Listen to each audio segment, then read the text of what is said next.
Steve Kerr endorsed Kamala Harris yesterday, and I endorsed Trump today. Pop it. Along with other celebrities, LeBron James, Martin Lawrence, a lot of others came out and endorsed Kamala Harris. I would love to know if any of these people did any research or they just voted because they think Kamala is a sister in America. I would ask these folks if their own people, their own circles. I would ask LeBron and Martin Lawrence and Steve Kerr, hey, homie, you got black agents, black attorneys, black managers? They aren't. Besides Clutch Sports and LeBron's homie Maverick Carter, all his attorneys and management people are white. I know who they are. Josh Tarnow, white boy. Dan Serkin, white boy. Represent all white boys. Represent Steve Kerr, Martin Lawrence, LeBron James. Yet we're out here saying we need to be pro-black for Kamala. Make it make sense, homie. I have discussed this, all right, for a while now. We have talked about supporting black folks on this show all the time. I've been doing my whole life. It's all I've ever supported. We're talking about it at an all-time high, but I want it to make sense for all you out here. It's a joke. Martin Lawrence's entire team is white boys. Lawyers, managers, Steve Cohen, talent agent Jim Burkus, his agent, Kerr Alpert, all white. Steve Kerr is an absolute joke. I just want to show you how hypocritical Steve Kerr has been throughout time. This is a man who's lost his father, who used to teach at UCLA. Steve Kerr's dad was assassinated, people, in the Middle East of all places. Yet he thinks our borders are safe with Kamala Harris at the helm. I would ask if you ask these folks, what deep dive have you all done? What facts do you have? And what this woman represents? What does she represent, LeBron, Martin Lawrence, Steve Kerr? What does Kamala represent? I bet you $1 to dimes you couldn't tell me what she represents other than what you think she is. What is her plan to make America great? That's what I want to know from Steve Kerr, Martin Lawrence, LeBron James, all these celebrities that have come out all of a sudden, and how she's raised $100 million in basically 72 hours. It's such a damn joke. It's a shame and it's a mockery that these people don't take this shit seriously. For the love of God, people, if you don't do research, sit it out like I do every election. I don't vote. I'm not voting. But don't add votes to an already failing system. Don't be your own man and do what's right. Jesus Christ. Smitty, Kerr endorsed Kamala yesterday for absolutely zero reason. I endorsed Trump. Kerr. I endorsed Trump, and I gave you all my reasons over the last few weeks. I'm still not voting. Make sure I don't get it twisted. My only beef with you, JB. My only beef with you. And I said it before. I'm gonna say it again. When somebody like Hulk Hogan endorses Trump, you come on here and you praise him and you hand clap and you say, "What an incredible job you've done." And the Hulk Hogan looks exactly the same as he used to look. As soon as somebody endorses the other side because you disagree, what research did they do? They stupid. She ain't even black, and it's like you're always attacking. You're not neutral in this conversation, which is my only beef. It's like at the end of the day, we live in a country where we got decisions and freedom. So if somebody wants to vote for the other side, they don't have to tell you, JB, why they're doing it. That's who they're endorsing. You're endorsing Trump. Cool. Okay, y'all endorse what y'all endorse. Why can't we maintain peace while we endorse whoever we endorse? That's my only beef with you.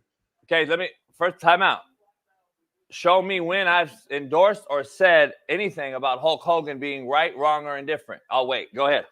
We can go find a clip. I never said nothing about Hulk Hogan. But JB, it's just like how you say about me, bro. Like you can don't be condescending. Like sometimes I'll joke with you and I'll say certain shit without saying it, but you know what the fuck I'm talking about. You do the same thing. If somebody endorses fucking Biden or not Biden, Kamala, you get like your energy towards that is like, what the fuck? You're dumb. You didn't do research. You don't question people that endorse Trump. You never once say that Hulk Hogan did he do his research? If they endorse Trump, you go, hell yeah, good shit. You know, the Palsy twins who we love came on the show. They said, yeah, we endorse Trump. Hell yeah. Hell yeah. if somebody said they endorse Kamala on the other side, did you do your research? That's all I'm saying. Because, Smitty, for the last 8 years, I've already done my research on that side. The other side is now, if you endorse one side, you now get vindicated, or you actually get viscerated by the side. I don't viscerate nobody. All I say is, have you done your research? I didn't give a fuck about Hulk Hogan. And here's my point, though, real quick. Yeah. Dan Campbell is taking heat because a guy who supported Trump was at practice. Right. That is the point I made. I didn't say I'm a Hulk Hogan. I don't give a shit about. No, but I'm saying you brought up Hulk Hogan. I'm talking about like a week or so ago. Like whenever at the RNC when he actually ripped the shirt, you brought it up.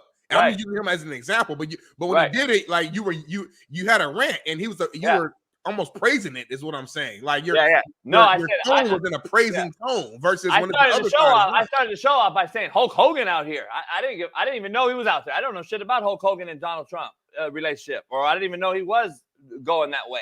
All I know is that Kamala, if you look at what's going on right now by people endorsing her, it's all about race. That's the number one thing.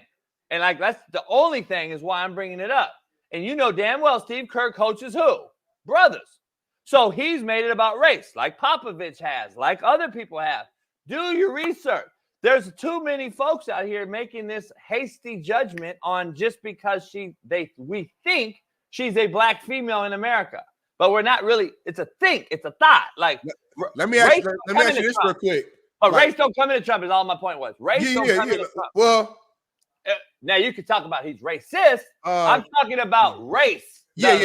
We're not talking about white. He's a white boy. You honestly believe though, let's use Steve Kerr for example, because you're right. There's going to be a lot of black people who are going to vote for Kamala because she went to a HBCU. I think she's a Delta. She's a part of the culture, whether you call it Jamaican, Indian, whatever. She's a part of the black culture. So people are going to vote for her because of that. Not saying that's right, but it's going to happen. But using Steve Kerr as the example because you brought him up, and we're going to go to quarter of the day next. You really think that Steve Kerr was like, you know what? I'm going to endorse Kamala because she's black, and I'm going to vote for her because she's black. And that's it. You think Steve Kerr, then he don't know anything about her. He just looked at her and said, she's black. I'm a white man. She's black. I coach black players. I'm voting for her. It was that simple. Yes, it's an interesting. Right. Cool. I mean, hey, I'm not like these trolls. I don't just say yes or no one-word answers. I give you some context behind it and some actual research and data and statistics to back it. Steve Kerr is going to say yes to Kamala Harris because she's a black female for one major reason. It's an interest protection. That is his interest. His best interest is black males that he coaches in the NBA, which is 99% black dominated. Mm-hmm. Why would you go against the grain that pays you? By the way, this is a man, Smitty, that's father was assassinated in the Middle East by Hamas. These cats that are over here, these radicals that are on our soil, defacing our statues in Washington, D.C., homie. Like, make it make sense. Your dad was assassinated as a UCLA professor, homie, overseas in the Middle East, and you're okay with our borders being open to radical Syrians, radical Hamases, radical Palestinians, radical whoever, North Koreans, Chinese, and you're okay with it. To me, it is a selfish act to vote without doing any research at all. I agree with that statement. And I'm only saying that, Smitty, because of this. Fuck me, fuck you, fuck everybody. Our babies, our kids, our futures, our young ones. We're allowing our borders and our other things to be compromised, jeopardized because of a selfish vote that we will do no research in and just say, oh, she's a sister, she's a female. Let me go holler. Let me do that. Like, let me ask you this, and I know we got to go, Betty. I know he's pissing about. I'm so sorry, baby. I promise that we're gonna move on. What if somebody does their research? They find some good from Kamala. They find some bad, like the border stuff, like some other stuff, whatever. But they do find some good too. They do the same thing with Trump. They find some good about Trump because there's some good stuff, and there's also some bad stuff about both candidates because nobody's perfect. And through their research, they decide to vote for Kamala. Is that an issue? Not because for me. again, I don't care. I don't care who you vote for. The energy you put out from this is my opinion. Maybe I'm wrong. I'm saying you make comments. Matter of fact, I think the last 2 days on the show, you said if you're a man and you vote for Kamala, you're a bitch. Now you were halfway joking, but behind every joke is some seriousness. I didn't say you're a bitch. What'd you say? You're gay. All right. My fault. You said that. Please make sure we're clear on that. Like, yeah. I did not say you're a bitch, Smitty, if you vote for Kamala. I said you're gay. There's a huge difference. Like, and I tweeted out yesterday. I said, Steve Kerr, it makes sense. You're gay.